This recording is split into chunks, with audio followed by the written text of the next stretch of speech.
Learning objective 5 is about the law of projection, which is important for amputation as well as organ removal.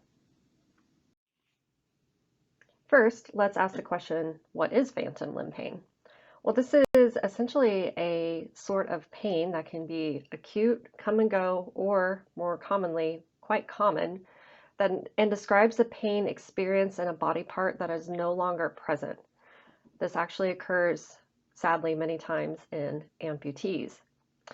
The pathophysiology that contributes to this process is not well known. There are a lot of theories out there, and it is continually studied. But there are various basic neurophysiological principles that are thought to be major contributors to this phenomenon. The most basic of these is something called the law of projection, and I'll explain what that is in the next slide.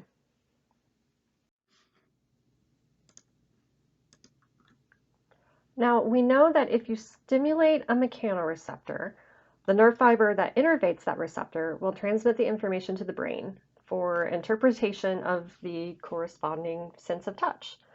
So let's say we stimulate this Pacinian corpuscle shown here, and I've designated that it exists in the right thumb. And we know that this particular mechanoreceptor transmits sensations corresponding with rapid indentation of the skin. That is something that occurs, for instance, during vibration. And then that signal travels along the corresponding peripheral afferent to the spinal cord, and then up to the brain to the primary and secondary sensory cortices. And then because of that, you can identify the location that the sense had originated from, and that is, in this case, the right thumb. Now, the law of projection states that no matter where along that afferent pathway you stimulate it, the perceived sensation arises from the origin of that sensation. So if you stimulate the afferent that innervates this particular Pacinian corpuscle in the right thumb, no matter where along the pathway you stimulate it, in the periphery, etc., all the way on up, that sensation transmits the idea that there is a vibration feeling in the right thumb. Now, if you hypothetically say you no longer have a right thumb, yet you still stimulate the pathway that once innervated this particular Pacinian corpuscle, the sense is perceived as still arising from the right thumb, even if there isn't one anymore. When the law of projection applies to a nociceptor, the sense of pain can continually be felt. And that is what is thought to contribute to phantom limb pain. Learning objective 6 differentiates the difference between nociception and pain. It is important to note that there is a distinction between the terms pain and nociception. Pain is defined as the gold standard definition provided by the International Association for the Study of Pain. And that term is defined as an unpleasant sensory and emotional experience associated with actual or potential tissue damage or described in terms of such damage. However, nociception is the neural process of encoding noxious stimuli. And that noxious stimuli is essentially a stimulus that is damaging or threatens to damage normal tissues. Okay, now there can be physiologic consequences of encoding noxious stimuli that is essentially subconscious, physiologic reflexes that include things like elevated blood pressure, fight or flight syndromes, other behavioral modifications. So for instance, if there is a sensation that is termed to be painful or thought to damage tissue, like touching a hot stove, you would have a corresponding motor withdrawal reflex. And then sometimes you can have particularly complicated nociceptive behavior. That means behavior that is responding to the nociception. But nociception itself does not necessarily imply that pain is felt. Pain, to be described as pain, it has to be described as one, unpleasant, has to be described as a sensory, and finally an emotional experience. So it has to be an unpleasant sensory and emotional experience to be pain. If it is simply the neural process of encoding noxious stimuli, that is nociception. Next, we're going to look at some very important terms that correspond to the subtypes of pain, and these are very important to keep straight, particularly as a physician, so that you can communicate exactly what is going on, not only with your colleagues and peers in a team-based management of a patient with pain, but also be able to explain to a patient what is going on. These are the 4 terms I described previously. These are all related to correct definitions of pain and nociception, and they are hypersensitivity, hyperesthesia, hyperalgesia, and allodynia. Now, they're all related to the sensations associated with either sensitivity, pain, etc., but they all mean something slightly different. So let's look first at hypersensitivity. Hypersensitivity, if you look at the phrase, is a sensation that it's hyper, it's an above normal limit response. So we define this as an increased responsiveness of nociceptive neurons to their normal input. So this is very much a kind of a neural processing or a neural encoding sort of term. It can also be the recruitment of a response to normally subthreshold inputs. So essentially something is extra sensitive compared to what it should be. Now, hyperesthesia, on the other hand, is an increased sensitivity to stimulation. So very related terms, and they can sometimes be used interchangeably, but not always. So hyperesthesia doesn't necessarily have to apply to nociception. It can apply to just increased sensitivity to any stimulation. However, please note that that term does not apply to the senses encoded through the special senses.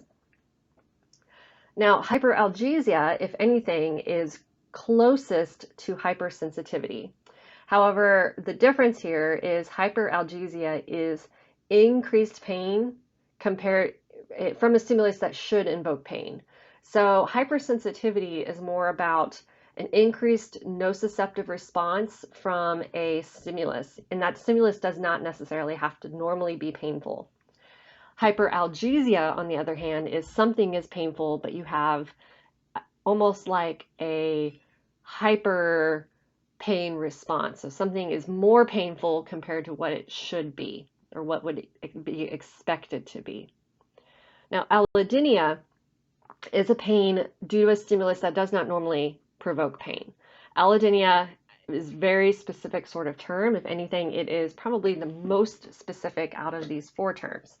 And the very classic example here is if you've ever had a sunburn and you put on a shirt, even the simple wearing of a shirt can hurt.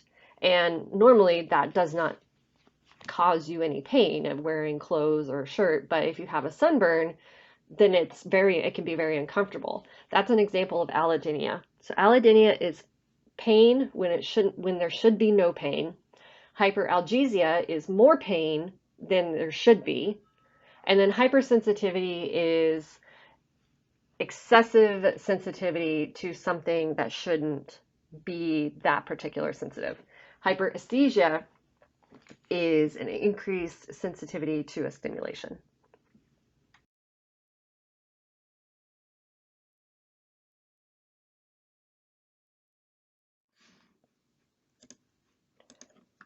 The 2 nociceptor fiber types are A delta and C fibers. But because of their electrophysiological differences that we talked about in the beginning of this lecture series, they transmit information about nociception in different ways. So C fibers alone are slowly conducting, unmyelinated, and very thin fibers. As a result, whenever you have a signal that is stimulating these C fibers, if you look at this graph here, it kind of gives you a graphical representation of what the amplitude of the receptor potential transmits over time. And this is shown in this kind of wide, fairly short in terms of amplitude, but very wide graph here. indicating that it takes a little bit of time for the C fiber to ramp up, and then it peaks, and then it slowly kind of diminishes again over time. Contrast that to what you know about A delta fibers. They are a little bit bigger than C fibers, a little bit bigger in diameter. They are thinly myelinated, and as a result, they transmit nociception quicker than C fibers. So in this example, over time, a stimulus has activated an A delta fiber, and that results in a sharp, quick, peaking amplitude neural response, and that is shown in this graphic here. Now, whenever a stimulus, a noxious stimulus, is applied to, say, for instance, an area of the skin, usually it activates a combination of both types of nociceptors, a C fiber and an A delta fiber. So if you take these two graphs together and you put them together, what you have over time is shown on the kind of a horizontal line graph here. And initially, at the beginning of that stimulus, you have a big, quick, sharp peak in the amplitude, and that is being transmitted through the A delta fiber. But then, because the C fiber is slightly slower to respond, remember it's not myelinated, whereas the A delta fiber is thinly myelinated, the response from the C fiber is a little bit delayed after the A delta fiber. The peak amplitude of the signal response is a little bit lower than the A delta fiber. And together, this is what we term the biphasic response to pain, meaning that if you injure yourself, let's say hypothetically you smash your thumb, you have a biphasic response. Phase one is the initial response from the A delta fibers, that quicker to respond neural fiber encoded through the A delta nociception. And then a few moments later, you have a second response, and that's being transmitted through the C fibers. So if you think about the last time you smashed a finger or you hurt yourself in some way, usually what you feel is that quick, sharp, ouch pain, a big response. It usually is pretty quick. It's very sharp. And then after a few moments, maybe you shake your hand or you give yourself a few moments, that kind of sharp pain feeling diminishes, and then it becomes more of a long, throbbing type of pain. And that is because of this biphasic response to pain. Phase one being the response from the A delta fiber, the quick, sharp pain response. Phase two being the response from the C fiber, which is that long, throbbing pain. And that usually lasts for a longer period of time. This information here is a summary of information that was found earlier in the lecture series, but now we're directly comparing A delta and C fibers in terms of diameter size, myelination status, conduction velocity, the modality of pain that's transmitted. We'll get into this in a few more slides about pain modalities, but the A delta fibers primarily transmit information about mechanical kind of somatic body pain sort of stuff, whereas C fibers usually are what we call polymodal. They can transmit information about chemical pain, thermal pain, and can be involved in mechanical pain. If you think about the example in the previous slide about smashing your thumb, and you have that quick, immediate, sharp pain followed by a throbbing pain, that's their involvement in mechanical pain. Relative differences in receptive field size. They're both pretty small, but compared to each other, the C fiber has a larger receptive field size. And so if you think about it, again, go back to the example of smashing your thumb, that immediate sharp response, you can pinpoint almost down to the exact location where the center of that pain is. But then think about after it kind of changes into that throbbing pain, that kind of slow, long throbbing pain, it's much harder to point exactly where it hurts. It's almost like your entire thumb hurts. That's an example of the difference in receptive field size. And that is why you have differences in the ability to localize pain.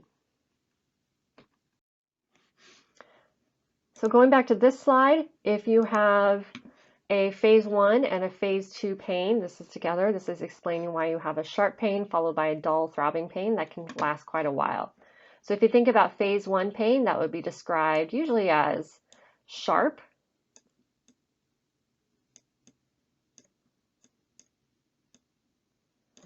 Whereas phase 2 pain would be described as, I'm going to say, throbbing.